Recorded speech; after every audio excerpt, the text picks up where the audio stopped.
Hey everybody, welcome back to Video Game. So, taking a fun and exciting follow-up for you guys today because we're taking one more look at Mario Kart 64 on the Sega Dreamcast. When I did the first video, I said I had to use Flycast because my GDMU drive on my Dreamcast had a couple cracked solder joints on the actual SD card reader. Looks like the actual manufacturing was a little bit bad on that one. So we're taking a look at real Sega Dreamcast footage here today via VGA. And this is part of Jnmartin's port of Mario Kart 64 from the N64 to the Dreamcast based on that decompilation project. We've seen PC ports, we've seen static recomps, and now we've seen a Dreamcast port as well, and that's absolutely hilarious. It is just a ton of fun to see Mario Kart 64 running on a Sega console. Before we get too far involved though, do me a huge favor, go down below, hit like and subscribe, and ring that notification bell. Definitely helps us out. And if you feel so inclined and want to support the channel, we got a Patreon link down below as well. But honestly, it runs great on real hardware, and a couple of the glitches that I experienced in the actual emulation are completely gone here, but there was a couple freezes in the footage. And big thanks to Kilter Music as well for helping out. He had one of his family members over to get some two-player footage for me because I never have anyone in my office to help capture. My wife's at work, and I've yet to train my dogs to be able to play any sort of video games. The cat would probably give it an honest try, but he'd be pretty bad too. But this is just, again, so much fun to see, and I'm sure you're going to see more projects like this. Star Fox 64 seems to be in progress being ported to the Dreamcast as well, so basically any N64 decomp seems like has a pathway forward to running on the Sega Dreamcast. It definitely takes a lot of code changes, it definitely takes a lot of trickery to basically make all the visual effects work on Dreamcast like they would on N64, just because it's obviously different hardware, that Power VR GPU versus the SGI stuff on the Nintendo 64. You need to basically change up all the calls and even get a little bit tricky with some of the ways you basically make all those effects work because, again, completely different hardware. So the fact that it runs this well and is this fun and stable is just a testament to how much work's actually gone into something like this. It's so wild to see Mario Kart 64 running on Dreamcast and running this well, and as far as the frame rate is concerned, it seems pretty accurate to real hardware. And the nice thing is, if you want to run this on an actual Dreamcast, you can burn a disc, you can use an optical disc emulator. You do have options out there because the disc image should fit on pretty much any normal CD, so long as you have a decent CD burner. It is slightly over 700 megabytes, but I was able to burn one perfectly fine and play around in my own spare time. On my Dreamcast, it doesn't have the GDMU installed. As we go to Wario Stadium here, something that was missing in the Flycast version because emulation versus actual hardware was the Jumbotron replay, and you'll see here on Dreamcast hardware that is working exactly as it would expect to work, minus the fact that it didn't seem to actually be scrolling any footage. That image is up there, but for some reason it wasn't actually replicating the race, so it seems like maybe there might need to be a little bit more work done on that, because as it come around another time, I believe Luigi will still be just sitting at the actual start line and not moving around. If you see the Jumbotron there, nothing really actually moving in the image, so I'm not sure what should have happened. Obviously that is supposed to be giving you a little bit of a race replay, but it seems to have hung on the first frame of the actual replay, and even on N64 footage, it's not like it runs at full speed, but it definitely runs faster than not having any frames up there. But again, this is just the first draft of a port of Mario Kart 64 from the Nintendo 64 to Sega Dreamcast, so these things really aren't unexpected. I'm sure they can be improved and fixed up in later revisions, because again, this is already super impressive work, but pretty much anything first draft always needs to go back in and have a couple corrections made. And don't think I'm saying this isn't a great port, I am just pointing out where some of the issues may be. But I will say, at least on the control front, I absolutely love how it plays on a Dreamcast controller, whether on emulation or real hardware. The drifting feels great. They basically nailed all of the dead zones and overall speed in where you're actually playing the game. So as we move over to the next course here with that Turbo Mushroom, definitely feels like maybe a frame there got dropped, but again, that could have just been in the capture even though it is on real hardware, because some capture cards will be a little bit weird. But as you jump over the river here, that actually felt like it ran at a faster frame rate than the N64 did, because of course the Dreamcast is going to have a lot more horsepower than N64 ever did, so you may end up seeing things like this, because through here just absolutely seems like it is blazing on the speed. But we're going to do the first of two soundtrack samples. It is a ton of fun to hear the music. If you take a look at those arrows, they seem to be a little bit distorted even on real hardware, so there's a couple things around the edges that definitely could be looked at, but otherwise still a very impressive port that is just so much fun to see running on Dreamcast. Sega really does what Nintendo don't, although in this instance I guess Nintendo did it too. Here's the music, 45 seconds, and I'll be right back with more.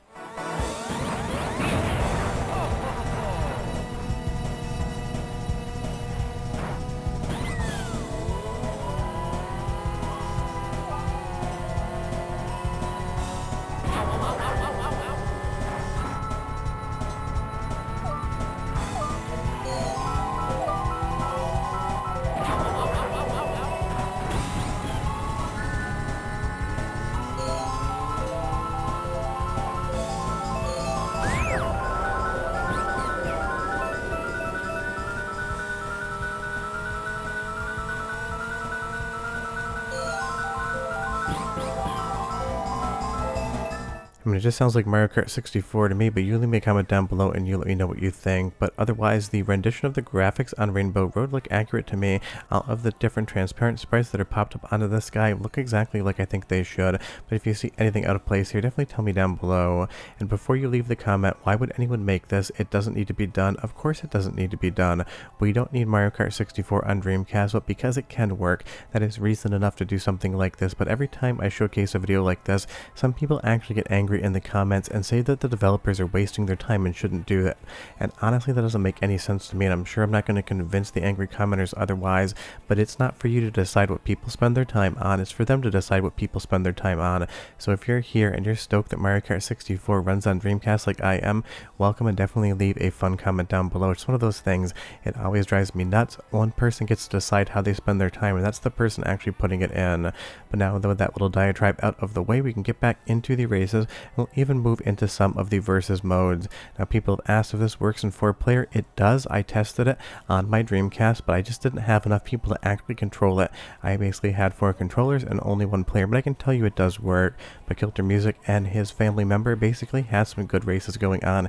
That's what I'm featuring here, and again, on the single player mode, you'll definitely get even better performance.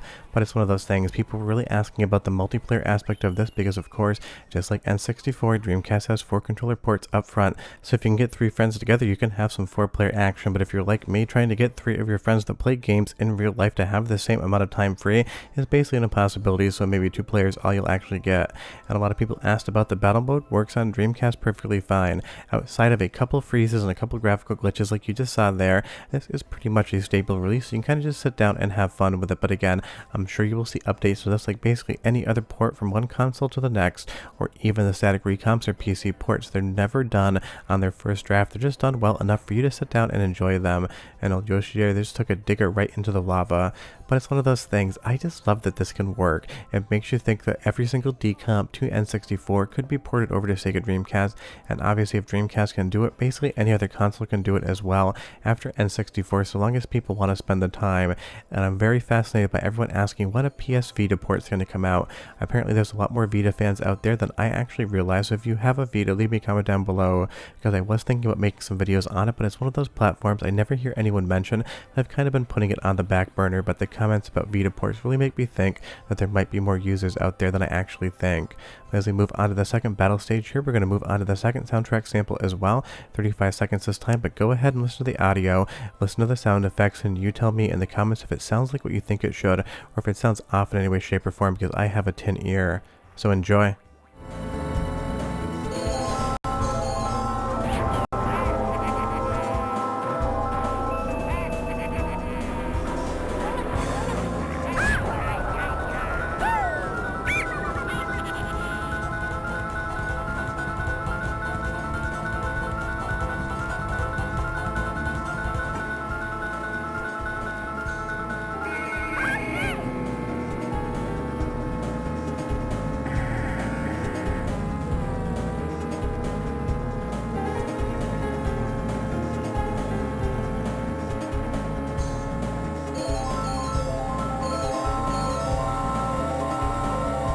So you may have noticed there are a couple dropouts in the audio and a frame rate that wasn't exactly optimal in spots. I'm not sure why that's happening. Again, this is on real Dreamcast hardware on an optical disc emulator, so maybe it is just one of those things, and maybe a few more enhancements in the code would help that out. But it's the only area in the game where I was able to spot any sort of audio dropouts like that. It's basically like 2 frames where the audio seems to stutter and then catch back up. But honestly, even in its state, obviously being early, this is absolutely an amazing project. I can't wait to see how it goes in the future. I'd love to see some mods. I know there was mention of Toad being replaced with Sonic the Hedgehog, so it would be a ton of fun just to see what could be done with this. And again, I totally get it. On paper, this is completely unnecessary. If you want to play Mario Kart 64, you could play the Nintendo 64 version, you could play the PC port or the static recomp and have a ton of fun. But if you're a Dreamcast fan, it doesn't really matter why a new game comes to Dreamcast, you're just happy that it actually does, and that's what Mario Kart 64 is. And if you played this yet, leave me a comment down below and you tell me what you think about it. I would be curious.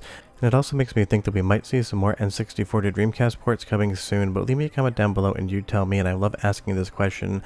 If you could snap your fingers right now and make one game get ported from N64 to Dreamcast instantaneously and run even better, which one would it be? My answer is pretty much always Bomberman Hero. I love that game, but I'd love to see it run on Dreamcast, get a decomp PC port or static recomp just so we could have a better version of it.